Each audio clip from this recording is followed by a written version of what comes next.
Bien, bonjour à tous, je suis Frédéric Bouisset pour l'École numérique de cardiologie et aujourd'hui nous avons le plaisir d'interviewer une grande figure de la cardiologie contemporaine, le professeur Bernard Debrune. Bernard, bonjour, merci beaucoup d'avoir accepté l'invitation de l'École numérique au grand entretien. Bonjour Frédéric, merci beaucoup, c'est un plaisir.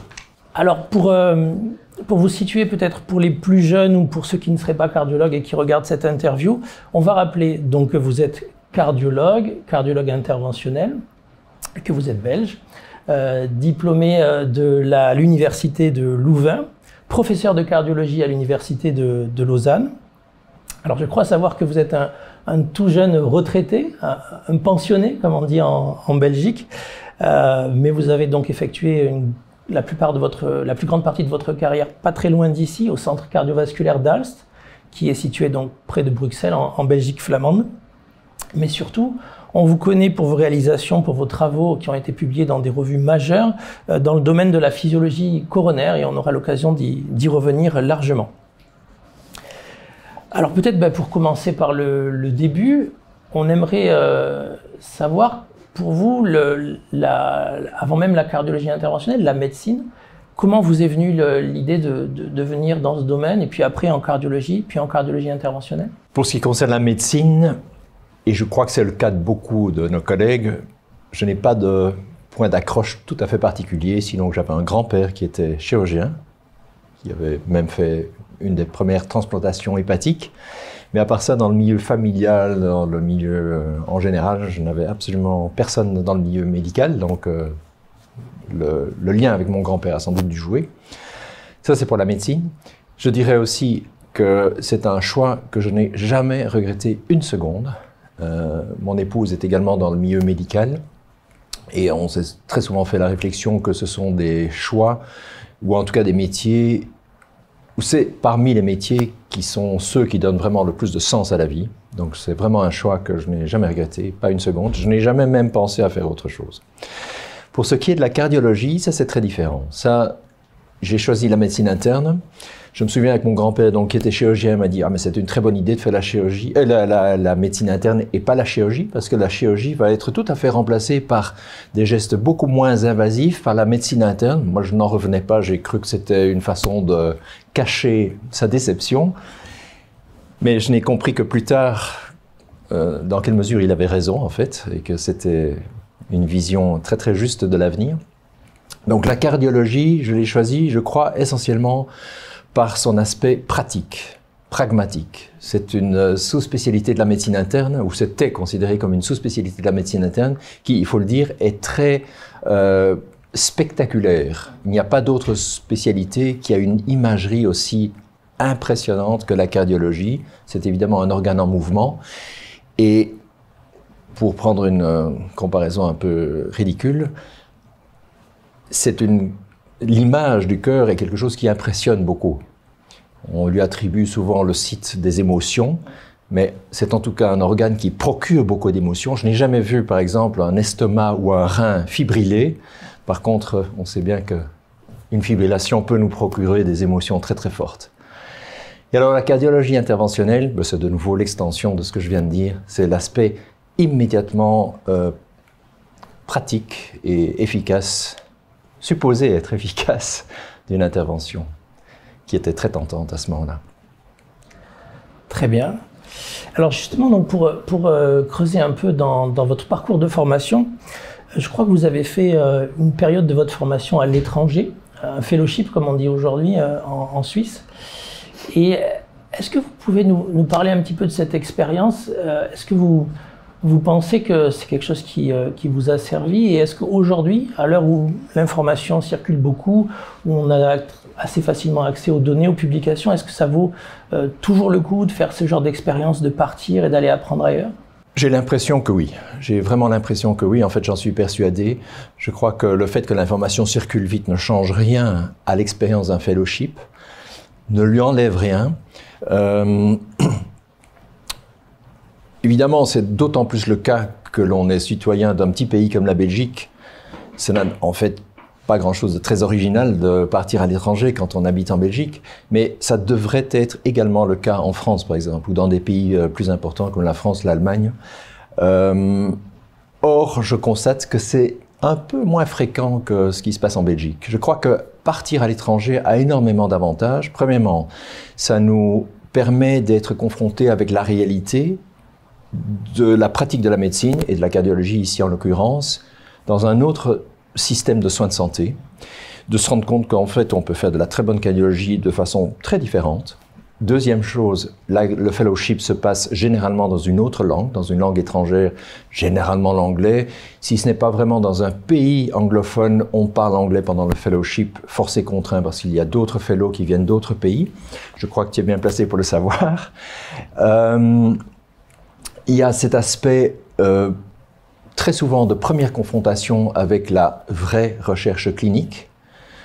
La recherche clinique sérieuse, on vient en fellowship pour évidemment apprendre de nouvelles techniques cliniques, mais très souvent pour également faire de la recherche. C'est un espèce de deal tacite entre le centre acceptant le fellow et le fellow qui vient, c'est de faire de la clinique et de la recherche. Eh bien, cet aspect recherche est souvent la première fois qu'on est vraiment confronté avec de la recherche et avec ce besoin de publier. Tout le monde de la publication, c'est très important. Et puis, sur le plan humain et familial, je crois que c'est également quelque chose de très important. Quand on part en fellowship, qu'on est déjà en couple, qu'on a a fortiori quand on a des enfants, le fait de devoir déménager avec armes et bagages, comme on dit, est extrêmement instructif. Et dans ma propre vie, ça a vraiment scindé notre vie familiale en avant et après le fellowship.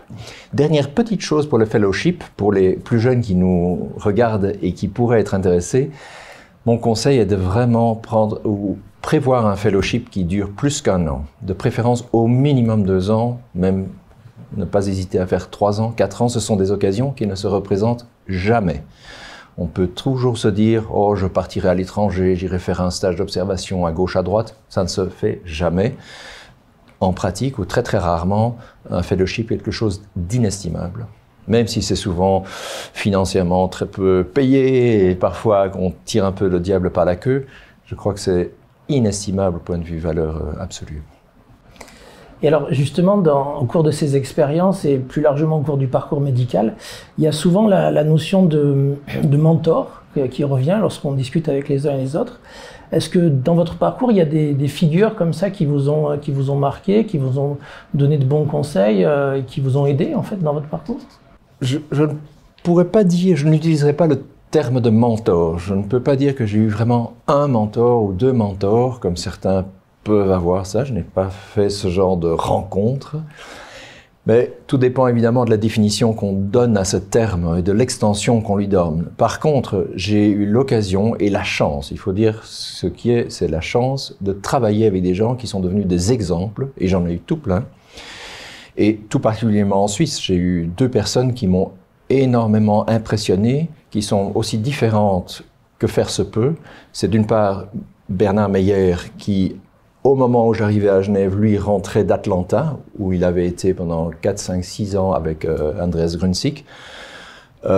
C'était une occasion pour moi absolument en or d'être exposé à tout ce qui se fait de mieux à ce moment-là en angioplastie coronaire.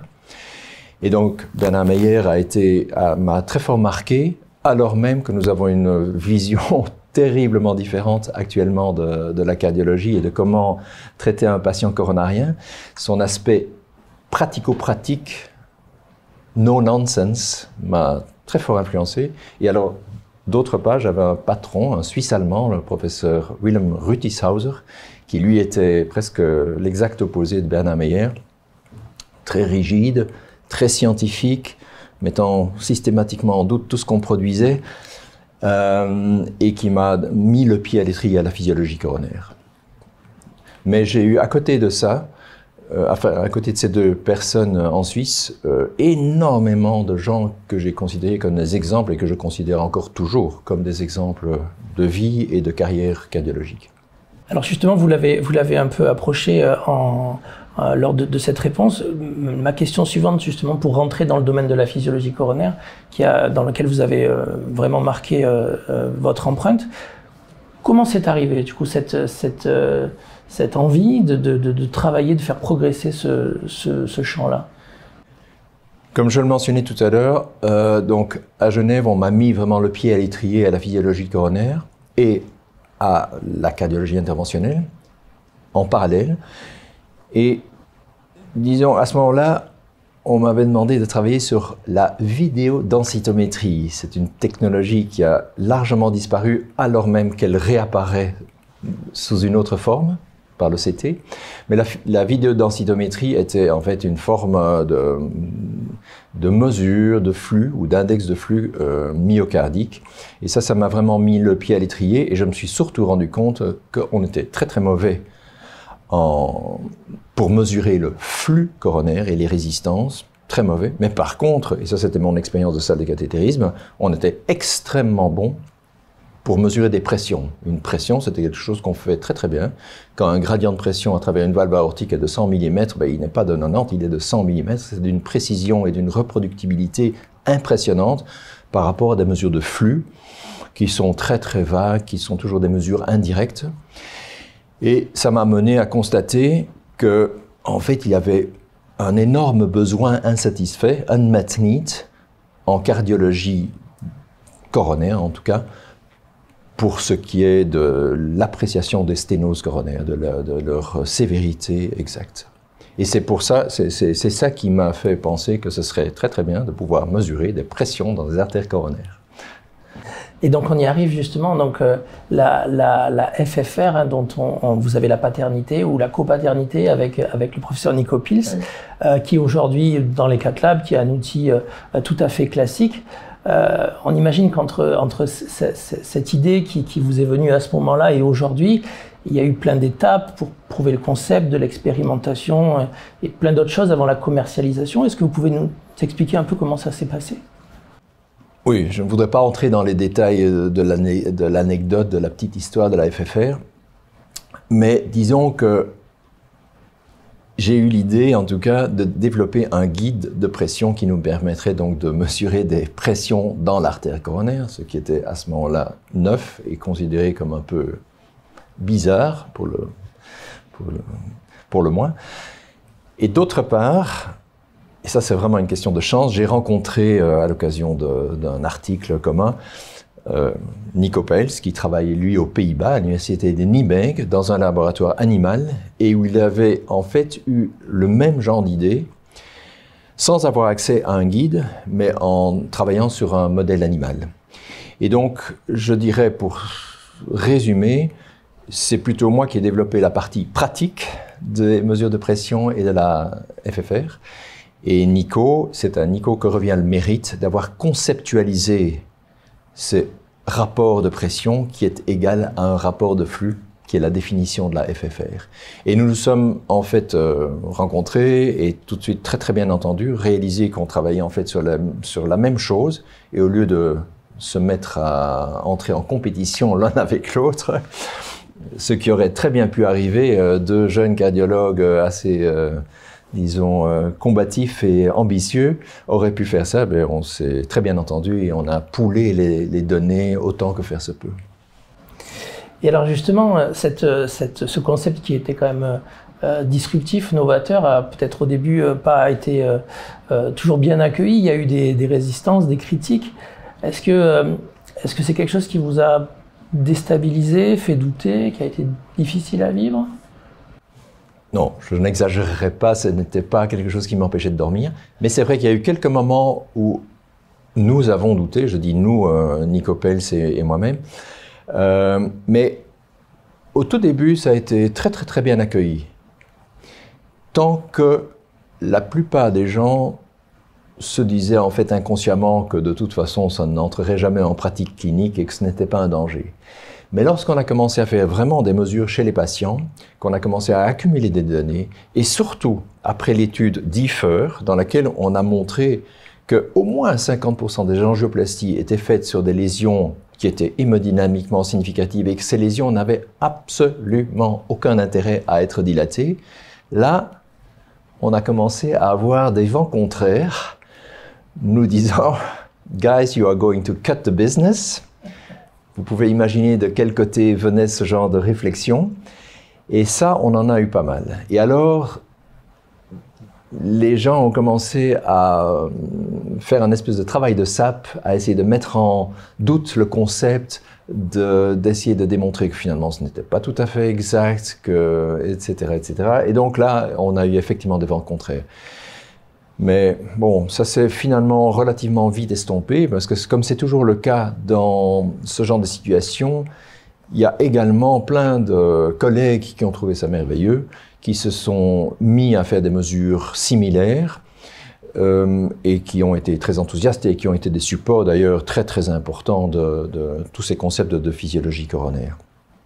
Et pas seulement en Europe d'ailleurs, hein. Il y a eu des gens qui ont été déterminants aussi aux États-Unis, et je pense par exemple à Paul Yock, qui était disons, celui qui a en fait inventé l'IVUS, qui s'est rendu compte que les mesures de pression étaient sans doute beaucoup plus utiles que l'IVUS. Et quelqu'un qui a vraiment contribué à la popularisation de la FFR et des mesures de pression et de la physiologie coronaire en général aux États-Unis est Morton Kern, avec qui nous avons encore toujours des contacts très étroits. Et alors donc on a abordé la FFR qui est une de vos grandes réalisations, mais il y en a une autre qui est peut-être un peu moins connue, c'est la mesure, enfin l'évaluation du compartiment microcirculatoire par la thermodilution continue. Et avant ça, vous aviez travaillé sur la thermodilution en bolus aussi. Est-ce que c'était juste logique, en fait, après avoir travaillé sur les sténoses épicardiques, passer à ce compartiment invisible? Ou est-ce que c'était là aussi l'unmet need, comme vous le disiez pour la FFR, et tous ces patients, effectivement, avec des douleurs, et puis pas de sténose coronaire? Là aussi, comment s'est produit la réflexion? Oui, notre intérêt pour la microcirculation vient d'une part d'un aspect très opportuniste, à savoir que le capteur de pression des guides que nous avions développé avec cette petite société suédoise était non seulement très très sensible à la pression, mais également à la température. Et au lieu d'essayer d'éliminer ce signal de température, nous nous sommes dit, mais au fond, peut-être peut-on en retirer une information utile qui pourrait nous donner des indications sur le flux, et si nous avons le flux et les pressions, c'est bingo, comme on dit, puisqu'on peut alors calculer les résistances. Ça, c'est l'aspect opportuniste. Mais d'autre part, on parlait de unmet need, ça c'est vraiment un unmet need majeur, c'est la quantification de la fonction microvasculaire.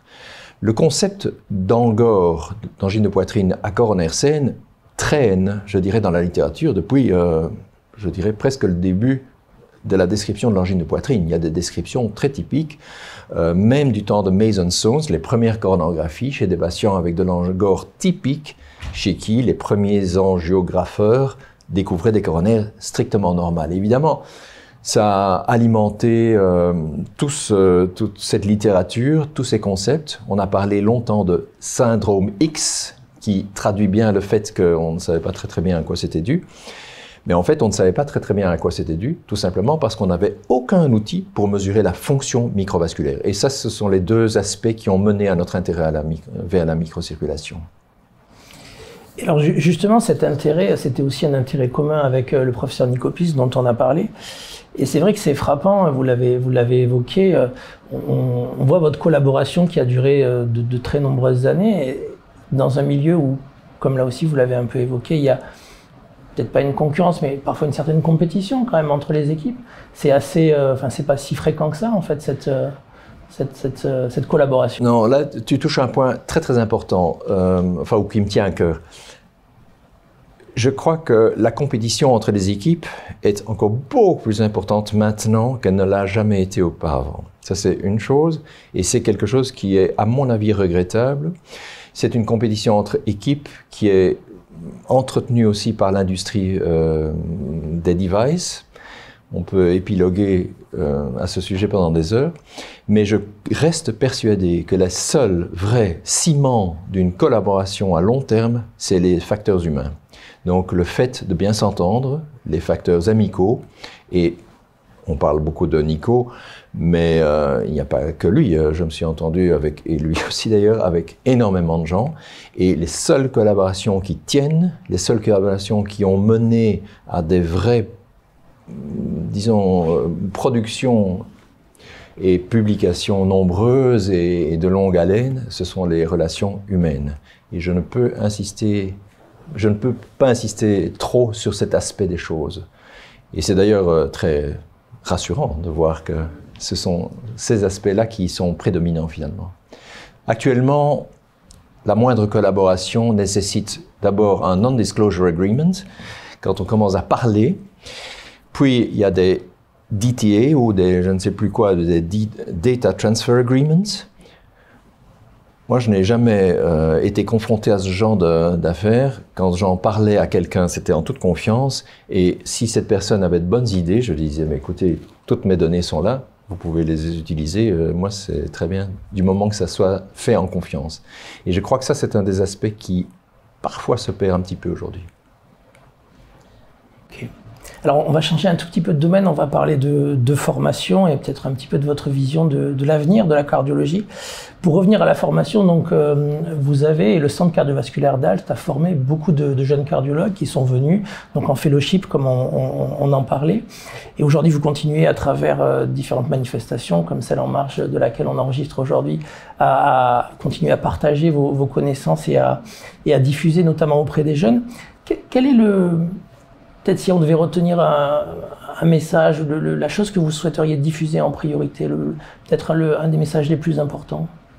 Pour les jeunes qui pensent à faire un fellowship ou qui sont à l'orée d'une carrière, on en parlait tout à l'heure, si vous envisagez, ou si ces personnes envisagent une carrière académique, l'envisagent, et quand je dis carrière académique, ça ne veut pas nécessairement dire à l'université, mais une carrière qui comporte en tout cas une partie de recherche clinique, ne fût-ce que clinique, je crois qu'un fellowship est presque indispensable. Ça, c'est la première chose.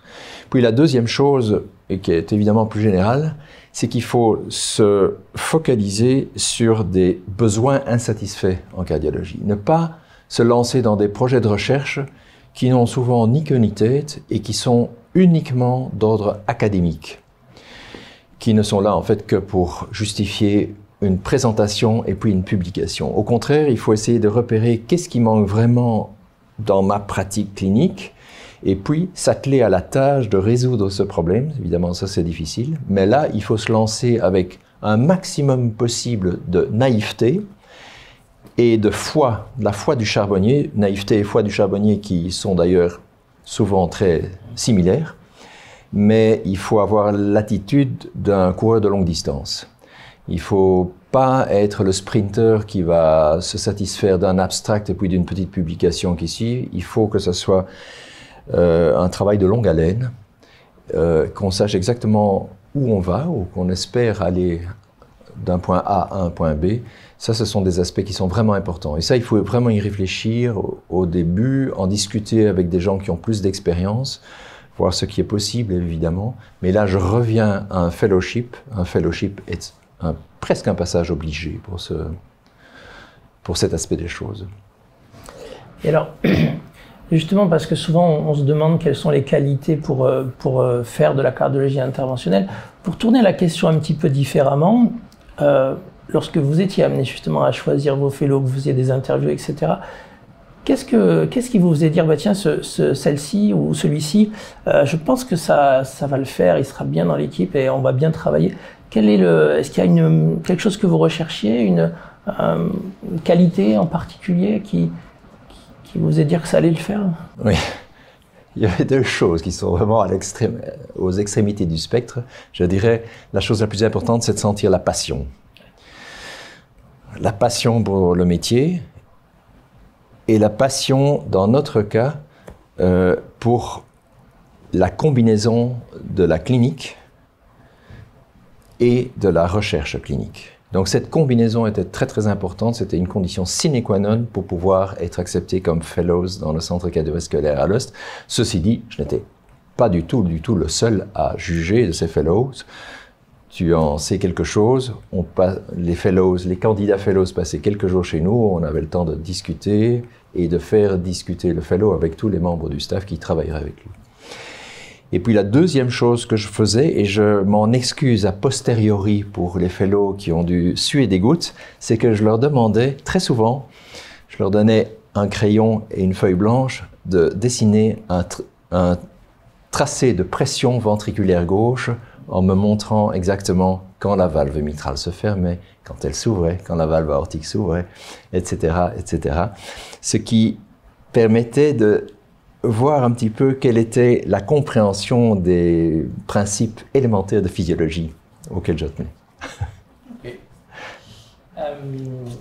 Cette épreuve m'avait d'ailleurs été imposée lorsque moi-même j'ai passé un interview chez le professeur Ruthishauser. C'est la première chose qu'il m'a dit: dessinez-moi un tracé de sténose mitrale.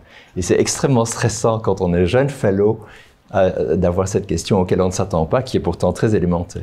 C'est une bonne idée. Et donc justement, pour revenir à ce que vous évoquiez sur l'idée de travailler, de creuser son sillon sur une direction en particulier, et en particulier en visant un besoin non satisfait, donc un unmet need. Si vous aviez 30 ans aujourd'hui, et compte tenu de l'environnement actuel, de ce qui se fait, notamment sur le structurel ou tout ce qu'on peut voir en cardiologie interventionnelle, sur quoi vous travailleriez si vous deviez repartir à zéro aujourd'hui? Oui, si je devais repartir à zéro, je ne suis pas tout à fait sûr que je ferais de la cardiologie.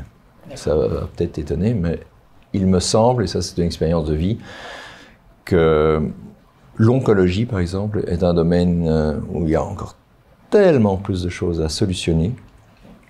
Mais ça, c'est un aspect très, très subjectif.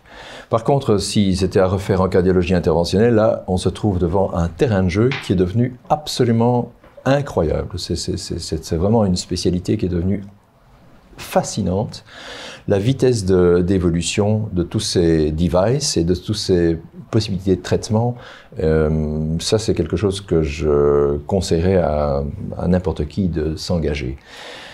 Par contre, ce que je dois remarquer ici, puisqu'on parle de développement très rapide, ces développements rapides le sont en fait un peu moins qu'ils ne pourraient l'être s'ils n'étaient pas limités par toutes sortes de contraintes, je dirais, d'ordre légal, d'ordre administratif, d'ordre financier très souvent. Et je pense, par exemple, ça c'est une réflexion out of the blue, que l'angioplastie coronaire, le TAVI, la FFR, s'il n'existait pas maintenant, ne pourrait plus jamais être développé ou prendrait des années et des années et des années de développement, tout simplement à cause de toutes les embûches et les tracasseries administratives auxquelles on est confronté. Aller mettre un ballon dans une coronaire, alors qu'on n'a jamais fait ça, aujourd'hui, on est tous bien placés pour savoir, on oublie. Aller placer un guide qu'on a bricolé dans une arrière-cuisine, dans une coronaire pour mesurer les pressions, pour savoir ce que ça donnerait, on oublie. On aurait de très sérieux ennuis avec sa propre institution, puis avec la justice sans doute. Donc ça, ce sont des choses que je regrette. Et donc, les développements sont largement freinés par ces facteurs-là actuellement. Mais ça reste un domaine sensationnel, ça c'est sûr.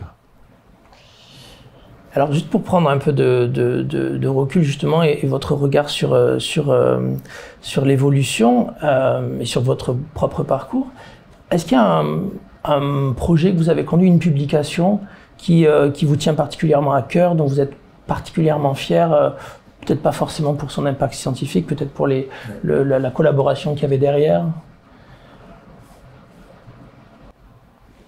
Oui, là je dois réfléchir, mais je crois tout de même, c'est le cas de la plupart, ma première publication importante, c'est à dire un papier dans JSCC, je ne sais même plus, en 1992 je crois, avec la description des premiers guides de pression. C'est sans doute une des choses dont je suis le plus fier. Mais en fait, plus récemment, la chose dont je suis le plus fier, ce sont des articles dans de très bons journaux, dont certains de mes fellows sont premiers auteurs. Et ça m'a vraiment rempli de fierté. Je pense tout particulièrement à un papier écrit par Thabo Mahendiran récemment, publié dans New England, au sujet d'un patient, sans doute la seule étude dans New England jamais publiée sur un patient dont il est premier auteur, et qui démontre en fait tout le mécanisme d'autorégulation qui avait été démontré il y a 50 ans par Lance Gould et qui maintenant le confirme chez l'être humain. Ça, c'est vraiment un papier qui me tient énormément à cœur pour cet aspect scientifique, mais aussi pour le fait que ce soit des plus jeune qui ait pu prendre ça en main et qui soit premier auteur dans un très très bon journal. Alors justement, on a parlé de vos succès, de vos réalisations, mais dans un parcours, il n'y a pas toujours que des succès, il y a parfois des échecs, on trébuche. Est-ce qu'il y a quelque chose qui vous a marqué, quelque chose qui vous a appris, qui vous a donné une bonne leçon, quelque chose qui dans votre parcours qui n'a pas marché comme vous vouliez, mais qui a été utile? Oui, utile d'un point de vue personnel. Une des choses qui m'a frappé, c'est que nous avons développé il y a, je crois, 20 ans environ, le concept de thermodilution par bolus. Nous en étions très très fiers parce que c'était une des premières approches en salle de cathétérisme pour mesurer, en tout cas de loin, à quoi ressemblait la perfusion myocardique.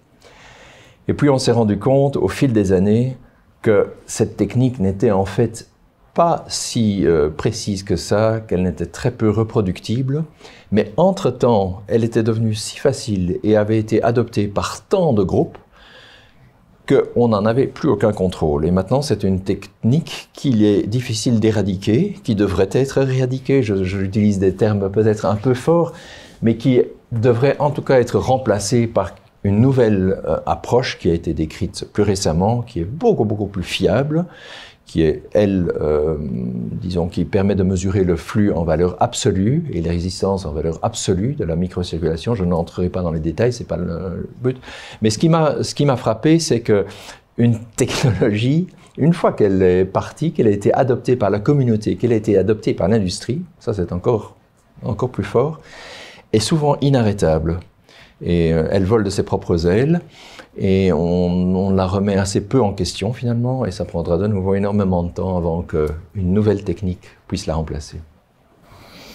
Je comprends. Alors justement, il y en a de nombreuses, de nouvelles techniques qui traitent de la physiologie, mais non pas à partir de mesures directes, mais à partir de mesures dérivées d'images, de calculs, d'algorithmes, de modèles, à partir du scanner, à partir de l'angiographie, même à partir de l'image glandocoronaire. Certains algorithmes donnent des valeurs de FFR, voire des estimations de la microcirculation. Quel regard vous avez sur ces techniques? Est-ce que c'est l'avenir? Est-ce que c'est comme ça qu'on va faire de la physiologie? Ou est-ce que dans la mesure où justement c'est dérivé de l'image, est-ce que vous gardez un peu de prudence par rapport à ça? Comment vous voyez cette évolution? D'une manière très générale, je dirais, un petit peu comme mon grand-père qui était chirurgien me disait que la chirurgie allait être remplacée par des techniques beaucoup moins invasives. Je dirais actuellement que, évidemment, l'avenir est non-invasif, que toutes ces informations devraient être obtenues de manière non-invasive. Ça me paraît évident, ça c'est du bon sens au coin de la rue. Par contre, c'est très joli de dire qu'il faut être non-invasif, il faut rester précis. Il faut rester précis et reproductible, ce sont deux choses différentes. Mais donc, la précision et donc la relevance clinique d'une mesure est très importante. Ça ne sert à rien de faire des mesures si on sait en fait qu'il existe un grand flou artistique autour de la valeur qui va être produite. Et tu citais le CT, l'angiographie, l'imagerie endocoronaire pour dériver des index de physiologie coronaire. Je voudrais séparer très clairement le CT des autres. Le CT est une technique qui est manifestement actuellement l'avenir de la cardiologie ou en tout cas du domaine coronarien. Pas le CT, je dirais normal avec des images en noir et blanc, mais le CT de haute résolution, c'est-à-dire le photon counting, et le CT à partir duquel on dérive des index physiologiques et sur lequel on analyse la plaque, la composition de la plaque, enfin beaucoup plus que ce qu'on considère être le CT actuellement. Donc le CT est l'avenir. Et pour ce qui est de la physiologie dérivée du CT est devenue tout de même très fiable et surtout, c'est une information qu'on a avant que le patient ne mette un pied en salle de cathétérisme. Et en cela, elle se distingue complètement des autres index qui sont dérivés d'une angiographie. Et angiographie au sens large du terme, j'inclus l'imagerie coronaire comme l'OCT et l'IVUS. Par contre, si, pour ceux qui sont toujours un petit peu hésitant à introduire un guide dans une coronaire. Si on est en salle de 4 et qu'on a accès uniquement à des mesures de physiologie dérivées de l'angiographie, pourquoi pas? C'est certainement mieux que rien. Et il y a certainement des différences entre les différents systèmes. Il ne faut pas croire qu'ils sont tous égaux. Je crois qu'il y a des systèmes qui sont bien meilleurs que d'autres et qui vont percer et qui vont trouver leur place en salle de cathétérisme. Par contre, personnellement, si on va encore un peu plus loin, dériver la physiologie d'imagerie intracoronaire comme l'OCT et l'IVUS, pour lesquels on a besoin d'un guide et d'une sonde qui coûte beaucoup d'argent, ça me semble être dénué du plus élémentaire bon sens. Alors autant utiliser un guide de pression qui vous donnera une vraie valeur d'index physiologique. Alors, on s'approche de la fin de cette interview, mais pour prendre un angle un peu plus large et un peu plus de recul, si par magie, vous pouviez revenir pas mal d'années plus tôt et rencontrer le jeune Bernard Debruyne qui revient de Suisse, avec aujourd'hui votre expérience et votre recul, qu'est-ce que vous lui diriez? Quels conseils vous lui donneriez? De conseils, je ne sais pas. Mais ce que je lui dirais, c'est qu'il a eu surtout énormément de chance. Énormément de chance. Et j'insiste là-dessus, je ne crois pas tellement au mérite dans les carrières médicales et scientifiques. Je crois essentiellement à la chance. Il faut évidemment pouvoir saisir la chance, être très ouvert à suivre des mentors, tu utilisais le terme de mentor, à suivre en tout cas des exemples, à considérer chez les gens qu'on rencontre tous les bons côtés et à s'en inspirer. Donc ça, c'est quelque chose que je lui dirais, donc qu'il a eu de la chance, mais de nouveau, je ne crois pas tellement au mérite. Le vrai mérite est muet, comme les grandes douleurs sont muettes, je crois que le vrai mérite est muet, et je crois plus en la chance que Et je dois dire que j'ai eu énormément de chance en rentrant de Suisse, puisque tu évoquais ce point-là. J'ai été contacté par un centre qui est un centre privé, où se trouvaient déjà des gens absolument brillants, pour qui il était évident de faire simultanément de la cardiologie clinique de haut niveau et de la recherche, ce qui, dans un centre privé, était tout à fait original et tout à fait anormal, je dirais. Ça le reste d'ailleurs aujourd'hui. Et cette combinaison a été pour moi vraiment mon moment de chance. Parfait. Alors, pour conclure, la dernière question, qui est un peu une récurrence de cette série de grands entretiens, et une question qui habite un peu tout le monde, la question de l'équilibre de la balance entre la vie personnelle et la carrière. Comment on fait pour mener une carrière très riche comme la vôtre, tout en conciliant ça avec une vie de famille épanouie, peut-être aussi en pratiquant des activités physiques? Je crois que vous en faites pas mal. Comment on fait pour trouver l'équilibre? Est-ce que vous avez, probablement pas de solution miracle, mais peut-être un conseil à nous donner? Ou à l'inverse, peut-être quelque chose que vous ne referiez pas, en fait, ou que vous feriez différemment? De nouveau, je ne crois pas que je changerais quoi que ce soit. J'ai eu énormément de chance. Et pour ces aspects familiaux et extra-professionnels, là aussi, j'ai eu énormément de chance. Je n'en dirai pas plus parce que c'est très personnel, mais j'ai été vraiment gâté, je dirais, de ce côté-là. Très bien. Écoutez, Bernard, merci beaucoup d'avoir joué le jeu, d'être sorti de votre zone de confort, oui, et d'avoir accepté de participer à ce grand entretien pour non seulement nous partager votre parcours, mais aussi nous donner votre vision sur la cardiologie et sur son avenir. On espère que ça va susciter des vocations et d'autres Bernard Debruyne pour le futur. Merci beaucoup pour votre enseignement et puis pour votre contribution à la cardiologie. Et merci pour tout. Merci Frédéric.